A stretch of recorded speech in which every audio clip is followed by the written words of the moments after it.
sebelum kita mengetahui apa sih itu pengertian perkembangan sosial emosional, ada baiknya kita mengetahui dulu nih, apa sih itu pengertian dari perkembangan. Menurut Sandrock, perkembangan adalah perubahan yang terjadi secara bertahap seiring bertambahnya usia seseorang. Perkembangan sosial emosional itu juga terdiri dari dua aspek, yaitu aspek sosial dan aspek emosional.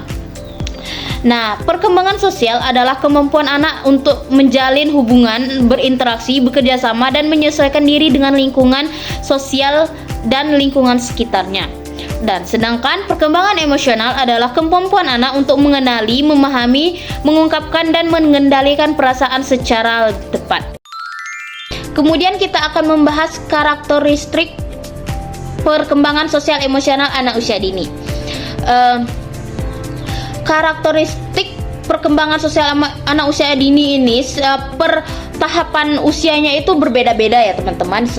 Contohnya pada usia 0 sampai 2 tahun, pada usia ini anak sudah mulai membangun hubungan emosional dengan orang-orang terdekatnya, terlebih orang tuanya, seperti mengenal orang tuanya dan pengasuhnya. Kemudian adalah tersenyum ketika melihat orang yang dikenalnya, menangis saat lapar, takut atau tidak nyaman. Yang terakhir adalah mulai terbentuknya ikatan emosional dengan orang tua.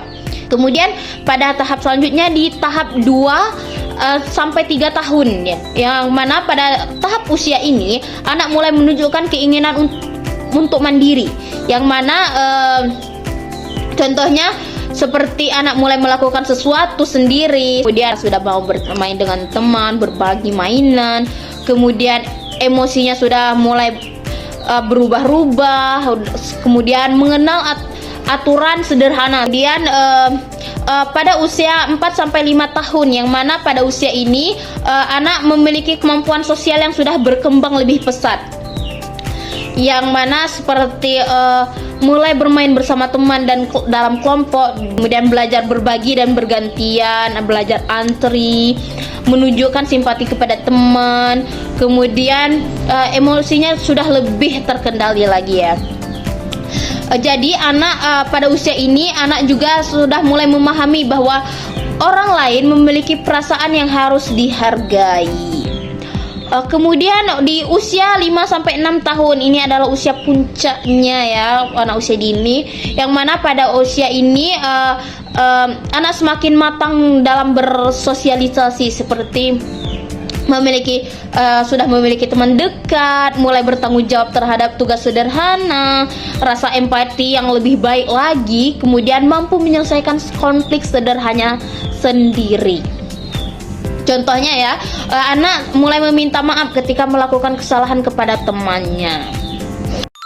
Selanjutnya kita akan membahas faktor-faktor yang mempengaruhi perkembangan sosial emosional pada anak usia dini. Baik, faktor yang pertama adalah faktor keluarga, yang kedua adalah sekolah, yang ketiga adalah teman sebaya, yang keempat adalah lingkungan masyarakat, dan yang kelima adalah media dan teknologi.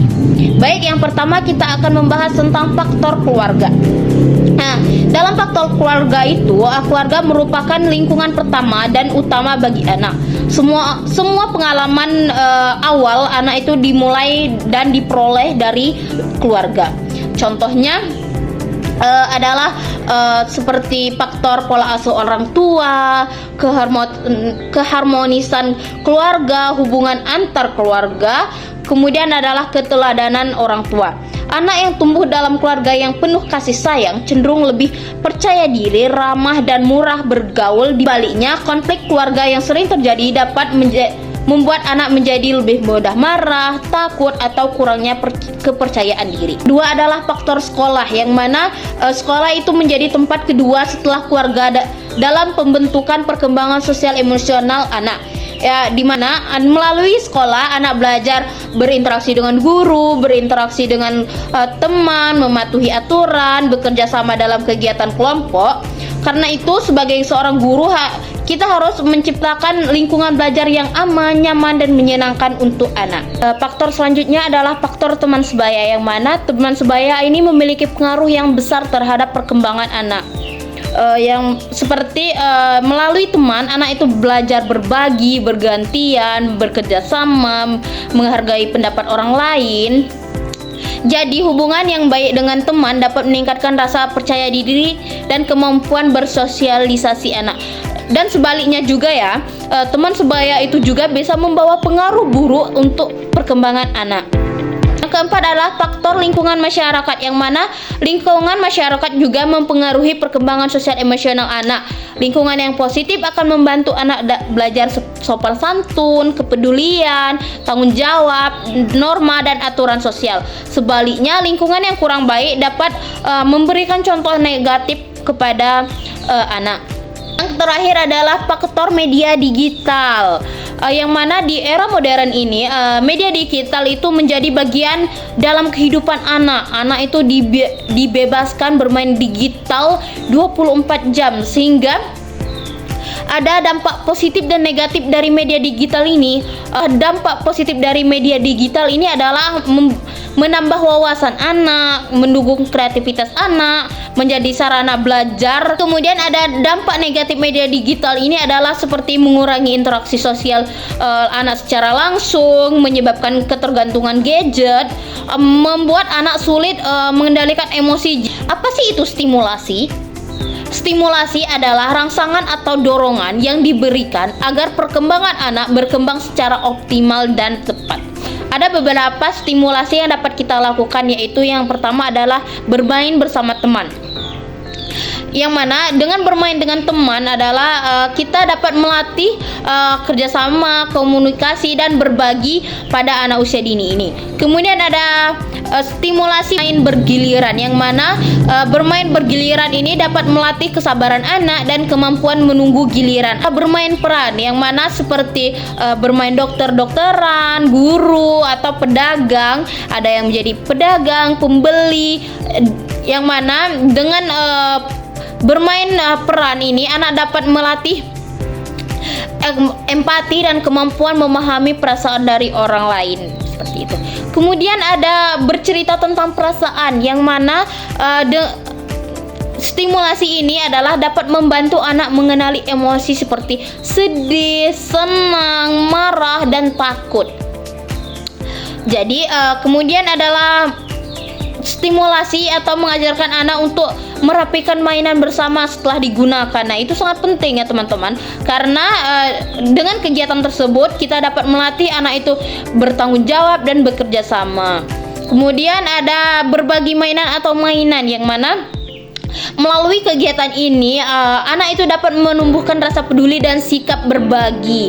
Kemudian bernyanyi dalam kelompok. Terakhir adalah membiasakan mengucapkan tolong, maaf, dan terima kasih. Itu. Kemudian kita akan membahas ke peran guru dan orang tua. Apa sih peran guru dan orang tua dalam perkembangan sosial emosional anak usia dini? Nah, peran guru dan orang tua itu sangat penting ya teman-teman dalam perkembangan sosial emosional anak usia dini. Karena perkembangan sosial emosional anak tidak dapat berkembang secara optimal tanpa adanya dukungan guru dan orang tua. Baik, yang pertama kita akan membahas peran gurunya dulu nih. Baik, peran guru dalam perkembangan sosial emosional anak usia dini ini banyak sekali ya teman-teman. Salah satunya adalah menjadi teladan yang baik, pembimbing, motivator, kemudian fasilitator pembelajaran. Yang mana guru itu juga membantu anak mengenali emosi, menyelesaikan konflik, dan belajar bekerja sama bersama dengan temannya. Kemudian apa sih peran orang tua? Orang tua adalah memiliki peran yang sangat penting karena orang tua lebih banyak menghabiskan waktu bersama anak. Jadi orang tua itu harus memberikan kasih sayang, menjadikan contoh perilaku yang baik, mengajarkan empati dan tanggung jawab, mendengarkan perasaan anak, dan memberikan kesempatan bersosialisasi anak. Jadi teman-teman, kerjasama antar orang tua dan guru itu sangat diperlukan karena agar perkembangan anak itu berjalan secara optimal dan seimbang. selanjutnya kita akan menjelaskan keterkaitannya dengan nilai-nilai pendidikan dalam Islam. Nah, ini sangat penting ya teman-teman, karena perkembangan sosial emosional anak itu sangat erat kaitannya dengan pendidikan Islam. Karena Islam mengajarkan berbagai nilai yang mendukung perkembangan sosial emosional anak, seperti empati dan kepedulian, yang mana anak diajarkan untuk membantu dan saling menyayangi antar sesama. Kemudian adalah kejujuran. Yang selanjutnya adalah tanggung jawab. Anak belajar bertanggung jawab terhadap tugas dan perilakunya. Selanjutnya adalah kesabaran, yang mana anak itu belajar mengendalikan diri ketika dia menghadapi suatu masalah.